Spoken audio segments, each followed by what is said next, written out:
I'll continue the chapter electricity.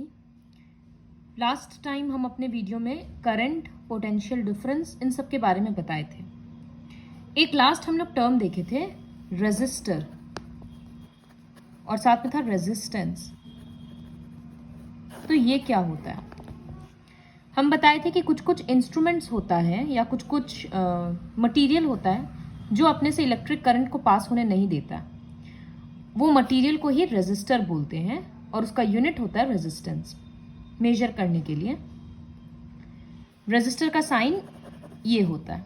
मतलब अगर यहाँ से करंट जाएगा तो वो इससे पास नहीं होगा.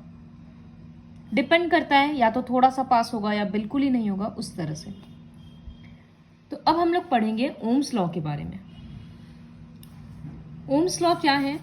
सबसे पहला बात, जब हम बताए थे कि पोटेंशियल डिफरेंस क्या होता है.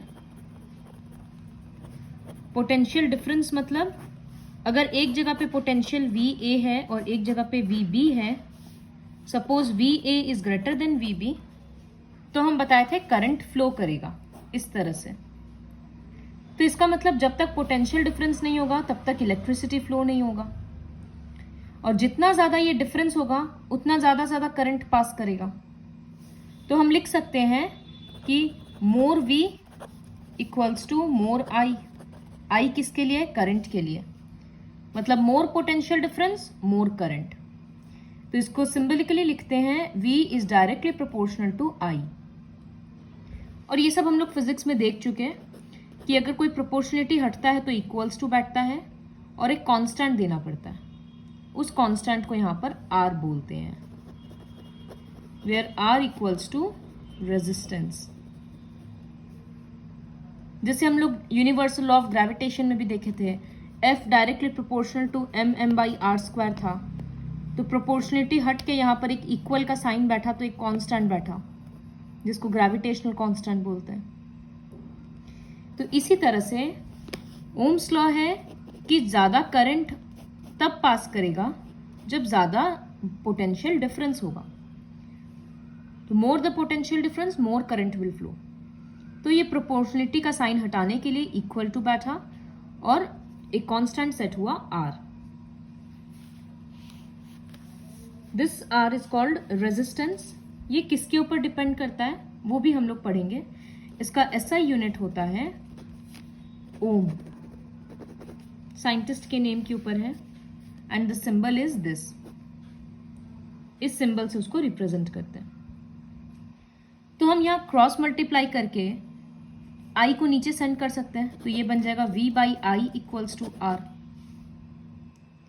अब अगर हमको ओम का निकालना होगा फॉर्मूला, व्हाट इज 1 ओम, तो 1 ओम कब होगा? जब पोटेंशियल डिफरेंस 1 वोल्ट होगा और करंट 1 एम्पियर होगा. तब जो रेजिस्टेंस होगा उसको बोला जाएगा 1 ohm. See everything is written here. V is directly proportional to I. ये रहा the potential difference across the ends of a given metallic wire in an electric circuit is directly proportional to the current flowing through it. एक circuit में दो and में कितना potential difference है, दो and में, उस पर डिपेंड करता है कि उसमें कितना करंट फ्लो करेगा. यही ओम्स लॉ का स्टेटमेंट है. Provided temperature remains the same. Temperature same रहना पड़ेगा, क्योंकि अगर टेम्परेचर कम गया या बढ़ गया तो रेजिस्टेंस चेंज हो जाता है.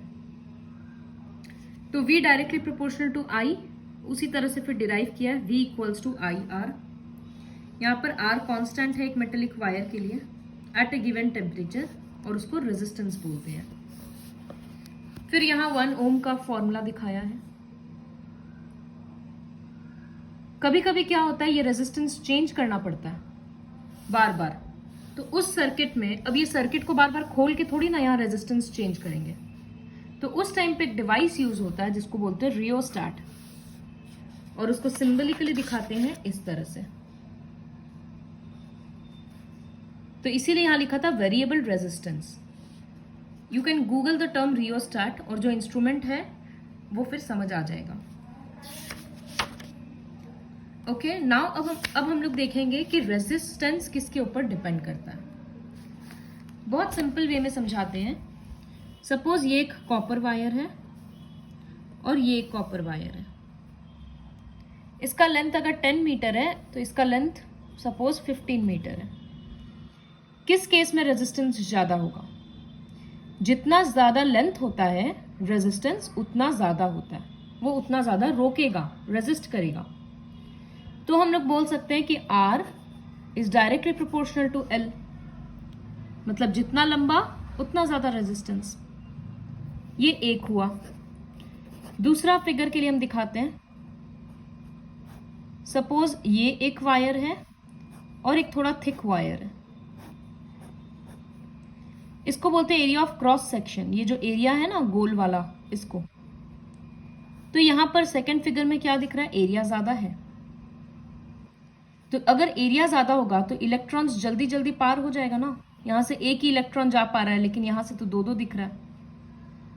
तो जितना ज्यादा इलेक्ट्रॉन जाएगा उतना ज्यादा करंट होगा, तो रेजिस्टेंस क्या होगा? कम जाएगा, क्योंकि करंट ज्यादा जा रहा है तो वो रोक नहीं पा रहा। तो इसका मतलब एरिया बढ़ जाने से करंट बढ़ जाता है, तो रेजिस्टेंस कम हो जाता है।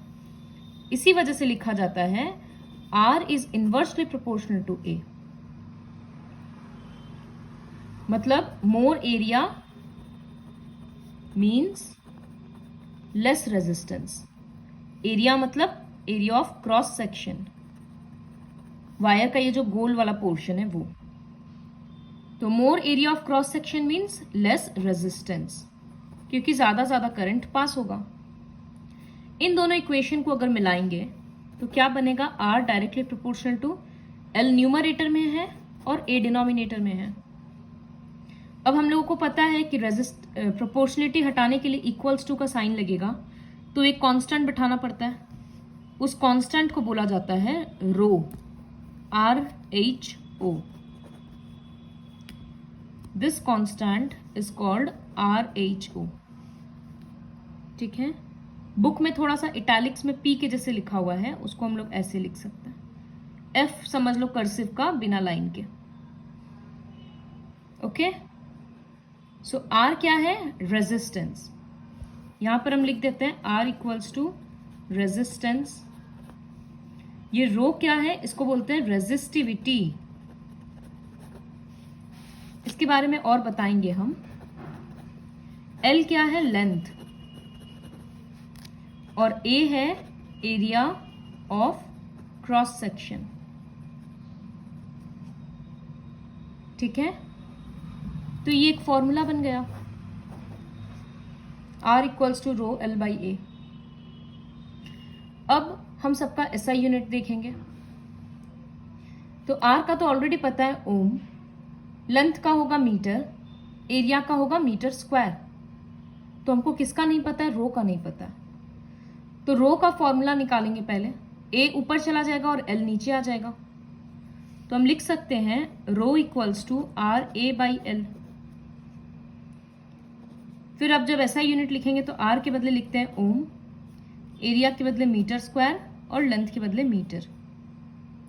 एक मीटर कट गया इस तरह से, तो रो का SI यूनिट क्या हुआ? ओम मीटर।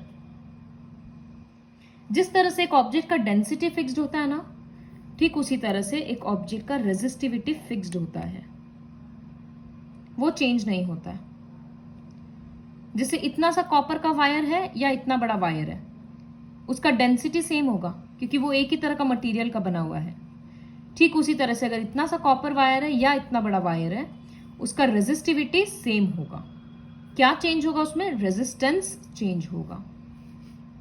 तो ये दोनों डिफरेंस है इन दोनों में।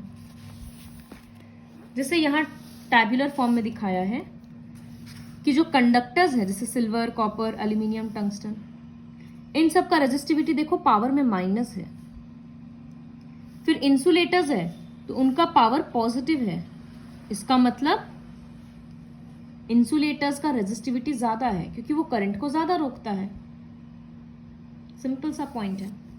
अलॉयज का इन बिटवीन है।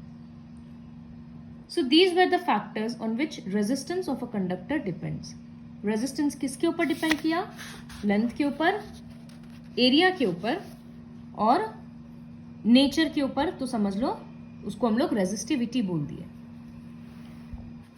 तो इससे रिलेटेड अगर एक सम दिखाएं, जैसे यहां बोला है रेजिस्टेंस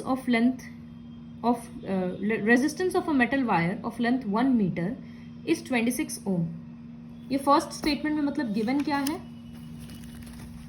लेंथ दे दिया L इक्वल्स टू 1 मीटर और रेजिस्टेंस R इक्वल्स टू 26 ओम दे दिया। टेम्परेचर दिया 20 डिग्री सेल्सियस, वो लिखने का जरूरत नहीं है।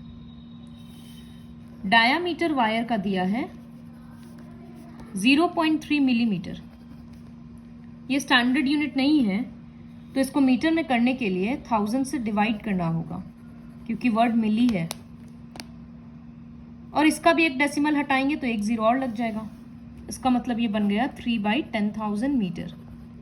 ठीक है। अब बोला है what will be the resistivity of that material. तो फॉर्मूला क्या है, R equals to rho L by A. तो रो निकालने के लिए क्या करना होगा, ए को ऊपर L को नीचे, तो rho equals to RA by L। अब हमको R तो दिख रहा है, L दिख रहा है, लेकिन A मतलब एरिया ऑफ क्रॉस सेक्शन। तो ये गोल पोर्शन तो सर्कल है ना, तो एरिया होता है पाई R स्क्वायर। यहां पर पाई के बदले हम लिखेंगे 22/7 और रेडियस मतलब डायामीटर का आधा। तो रेडियस क्या होगा, डायामीटर है 3/10,000, हाफ उसमें मल्टीप्लाई कर देंगे क्योंकि उसका आधा, तो वो हो जाएगा 3/20,000। तो इस तरह से R स्क्वायर है तो 2 बार लिख दिए 3/20,000। इस नंबर को अभी सॉल्व नहीं कर रहे हैं हम। अब हम लिखेंगे rho equals to RA by L। वहां R के बदले हम लिख रहे हैं 26, एरिया के बदले हम लिख रहे हैं 22/7 इंटू 3 इंटू 3/2 2 4 हो जाएगा, क्योंकि नंबर्स बहुत बड़ा होते जा रहा है। तो 2 और 2 को 4 लिख दिए, इंटू कितना सारा जीरो है, यहां पर 4 और यहां पर 4, उसको हम लिख दिए इंटू 10⁸। ठीक है। और बाई लेंथ भी है, तो यहीं पर लेंथ भी लिखेंगे, 1 मीटर है तो 1 लिख दिया। ये है रो। अब ये कैलकुलेट करके आंसर निकालेंगे और जो भी आएगा उसमें यूनिट लिख देंगे ओम मीटर। कैलकुलेट किस तरह से करेंगे देखो, I am using a calculator but you will have to do on your own. तो 26 इंटू 22 इंटू 3 इंटू 3, इसका आंसर आया 5148 बाई 7 इंटू 4 28। ये 10⁸ जब ऊपर जाएगा तो वो बन जाएगा 10⁻⁻8। उसके बाद हम इन दोनों नंबर को डिवाइड कर देंगे।